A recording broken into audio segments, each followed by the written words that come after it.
Welcome back to my channel. Today's we are going to study about electrolyte panel test. जो electrolytes का जो हम test करते हैं रीनल प्रोफाइल टेस्ट में, RFT जब हमें करना होता है या किडनी फंक्शन टेस्ट करना होता है तो उसमें बहुत इंपॉर्टेंट रोल प्ले करते हैं इलेक्ट्रोलाइट्स। और इलेक्ट्रोलाइट्स बहुत स्मॉल उसमें क्वांटिटी में प्रेजेंट होता है हमारी बॉडी में, लेकिन इनका जो रोल होता है वो बहुत ज़्यादा होता है। तो इलेक्ट्रोलाइट पैनल में आते हैं सोडियम, पोटेशियम, फॉस्फेट और बाइकार्बोनेट, और कभी कभी हम कैल्शियम भी उसमें करते हैं। ठीक है, so let's start with bicarbonate. जो बाइकार्बोनेट होता है उसका जो प्राइमरी रोल है वो वफर की तरह एक्ट करता है और हमारे बॉडी के अंदर एसिड और बेस का जो बैलेंस है वो करता है। हमारा जो ब्लड का पीएच है 7.352 से लेके 7.45 जो पीएच है हमारी ब्लड का, और जो हमारे बॉडी का जो एसिडिक और बेसिक बैलेंस होता है और जो CO2 कार्बन डाइऑक्साइड का जो ट्रांसपोर्टेशन करता है उसमें बहुत इंपॉर्टेंट रोल प्ले करता है बाइकार्बोनेट। इसकी नॉर्मल रेंज 22 से लेके 28 मिली इक्विवेलेंट पर लीटर होती है। अगर इसकी डेफिशिएंसी हो जाती है, मतलब हाइपो कंडीशन होती है, तो क्या हो जाता है, एसिडियोसिस हो जाता है, मेटाबॉलिक एसिडियोसिस हो जाता है। मतलब जो मेटाबॉलिक रिएक्शन है उसमें डिस्टरबेंस आ जाएगा और हमारी जो वैल्यू है वो कम होके एसिडियोसिस आ जाएगा, फैटिग, कंफ्यूजन और ये सारी चीजें हो जाएंगी। अगर इसका लेवल बढ़ जाता है तो मेटाबॉलिक एल्कलोसिस हो जाता है। ठीक है, मेटाबॉलिक रिएक्शंस में डिस्टरबेंस आती है। क्लिनिकल सिग्निफिकेंस इसका इंपॉर्टेंस इसलिए है क्योंकि ये एसिड और बेस के बहुत सारे डिसऑर्डर्स करता है अगर बाइकार्बोनेट हाइपो या हाइपर कंडीशन में चला जाए तो। Next is a phosphate. Phosphate जो होता है वो एनर्जी स्टोरेज के लिए जो ATP है, मतलब जो करेंसी है एडेनाइन ट्राइफॉस्फेट, उसमें भी फॉस्फेट आता है। जो न्यूक्लिक एसिड है DNA RNA वो भी, उसमें भी फॉस्फेट आता है। और साथ में बोन के मिनरलाइजेशन में भी फॉस्फेट का इंपॉर्टेंट रोल होता है।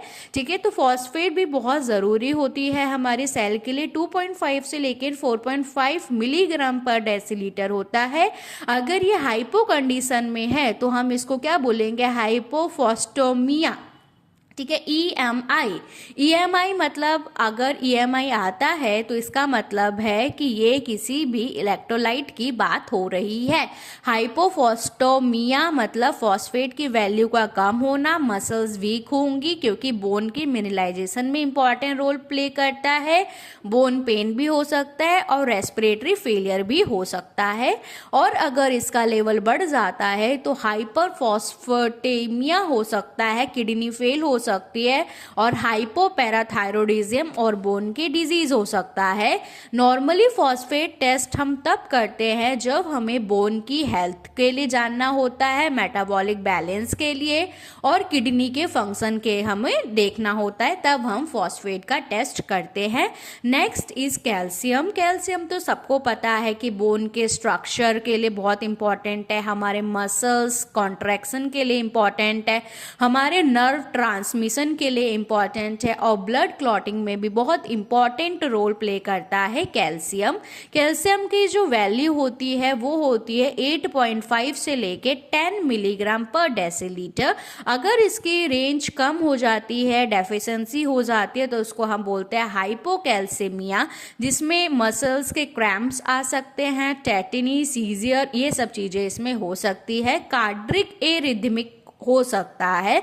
अगर हाइपर कंडीशन हो जाती है जिसको हम बोलते हैं हाइपरकैल्सीमिया, तो बोन पेन हो सकता है, गैस्ट्रो इंटेस्टाइनल डिस्टर्बेंस एंड नेफ्रोलिथेसिस हो सकता है। और जनरली कैल्शियम हम करते हैं रीनल डिसफंक्शन के लिए, साथ में बोन्स के लिए, बोन स्ट्रक्चर जो आर्थराइटिस होता है, मतलब जो भी प्रॉब्लम होती है जॉइंट्स के लिए, उसके लिए बेसिकली कैल्शियम का टेस्ट किया जाता है।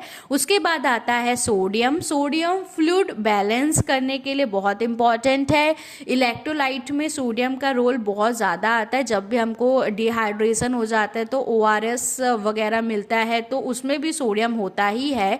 तो फ्लूइड बैलेंस करने में, नर्व इम्पल्सन ट्रांसमिशंस में और मसल्स के कॉन्ट्रैक्शन के लिए इंपॉर्टेंट है। 135 to 145 milliequivalent per litre होता है और ये इंपॉर्टेंट है कि इसको हम नाइट्रीमिया बोलते होते हैं, ठीक है, क्योंकि इसका सिंबल क्या है, सोडियम का Na+ है। तो अगर इसकी डेफिशिएंसी होती है तो उसको हम बोलते हैं हाइपोनेट्रीमिया, जिसमें कंफ्यूजन, कोमा, सीज ये सब हो सकता है। हाइपरनेट्रीमिया व्हेन द कंडीशंस, जब सोडियम एक्सेस हो जाता है। जनरली सोडियम का जो काम होता है वो फ्लूइड को बैलेंस करने का, हमारे जो फ्लूइड है बॉडी के अंदर उसको बैलेंस करता है, साथ ही साथ में न्यूरोलॉजिकल कंडीशन को डायग्नोस करने के लिए भी सोडियम इंपॉर्टेंट है। Last but not least that is potassium. Potassium हमारे मेंटेन करता है रेस्टिंग मेम्ब्रेन पोटेंशियल को, okay, nerve impulse transmissions and muscle इनका जो काम है लगभग थोड़ा थोड़ा सेम ही होता है, थोड़ा चेंज होता है। पोटेशियम 3.5 से लेके 5.0 मिलीग्राम इक्विवेलेंट पर लीटर होता है। हाइपोकैलिमिया, क्योंकि इसका सिंबल है K+ and that is a hypokalaemia, और ये prevent life threatening cardiac complication से बचाने के लिए इसका टेस्ट जनरली किया जाता है। So this is the overall biochemical role. Bicarbonate का नॉर्मल रेंज कितना होता है, 22 से 28 milliequivalent per litre. Buffer की तरह करता है एसिड बेस बैलेंस को, CO2 ट्रांसपोर्ट को। फॉस्फेट तो इम्पॉर्टेंट है ही। ATP DNA में, RNA के अंदर, जो DNA RNA न्यूक्लिक एसिड होता है बोन मिनरलाइजेशन में इम्पॉर्टेंट होता है। फॉस्फेट का जो रेंज है 2.5 से 4.5 मिलीग्राम पर डेसीलीटर। कैल्शियम बोन के स्ट्रक्चर के लिए, मसल्स कॉन्ट्रैक्शन के लिए, नर्व ट्रांसमिशन और ब्लड क्लॉटिंग में 8.5 से लेके 10.5 मिलीग्राम पर डेसीलीटर। सोडियम फ्लूइड बैलेंस करने के लिए, ऑस्मेटिक बैलेंस करने के लिए, nerve impulse transmissions, muscles contractions के लिए 135 to 145 milliequivalent per litre. Last potassium जो मेंटेन करता है resting membrane potential, nerve impulse transmissions and muscles contractions. Thank you.